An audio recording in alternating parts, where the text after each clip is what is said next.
রোববার কুরাসাওয়ের বিপক্ষে ম্যাচ দিয়েই বিশ্বকাপ মিশন শুরু করতে যাচ্ছে 4 বারের বিশ্ব চ্যাম্পিয়ন জার্মানি। তাদের প্রথম ম্যাচ নিয়ে ফুটবল প্রেমীদের উন্মাদনা যখন তুঙ্গে, তখন মাঠের বাইরের এক ভবিষ্যৎবাণী যোগ করেছে নতুন মাত্রা। দেশটির কোলন চিড়িয়াখানার 4.5 টন ওজনের এক এশিয়ান হাতি জানালো প্রথম ম্যাচেই জয় পাচ্ছে জার্মানি। রোববারের ম্যাচের ভবিষ্যৎবাণী করা এই হাতিটির নাম তারাক। কোলন চিড়িয়াখানার এই ফুটবল-প্রেমী হাতিটি কোনো দ্বিধা ছাড়াই বেছে নিয়েছে জার্মানির পতাকাবাহী বলটি। শুধু পছন্দ করাই নয়, নিজের বিশাল পা দিয়ে লাথি মেরে বলটি ফাটিয়ে দিয়েছে সে। তাই তো হাতিটির মাহুদ ইংগ্রিড ওয়ালনারের দাবি, এবারের বিশ্বকাপ ধামাকা দিয়েই শুরু করতে যাচ্ছে জার্মানি। অবশ্য ডর্টমুন্ড চিড়িয়াখানার প্রবীণ ওরাং ওটাং কিছুটা সংশয় জানিয়েছেন। জার্মানি ও কুরাসাওয়ের পতাকাবাহী দুটি লাঞ্চ বক্সের মধ্যে ওরাং ওটাং প্রথমে কুরাসাওয়ের খাবার খেলেও পরে সাবার করেছে জার্মানির বক্সটিও।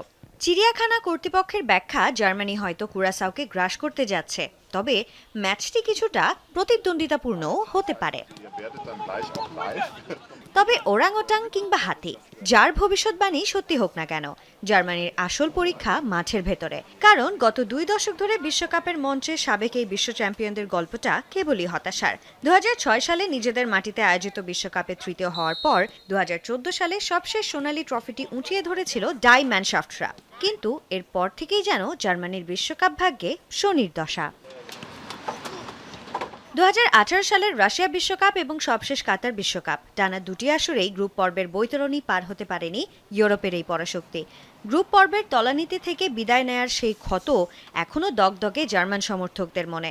টানা ব্যর্থতার বৃত্তে বন্দী জার্মান কি পারবে এবার ঘুরে দাঁড়াতে? হাতি তারাকের ভবিষ্যৎবাণী মিলিয়ে হ্যান্সি ফ্লিকের শিষ্যরা কি সত্যিই ধামাকা দিয়ে শুরু করবে মিশন, নাকি আবারও অপেক্ষা করছে কোনো অঘটন? উত্তর মিলবে মাঠের লড়াইয়েই। Sanjana Ivy, Jomuna Sports.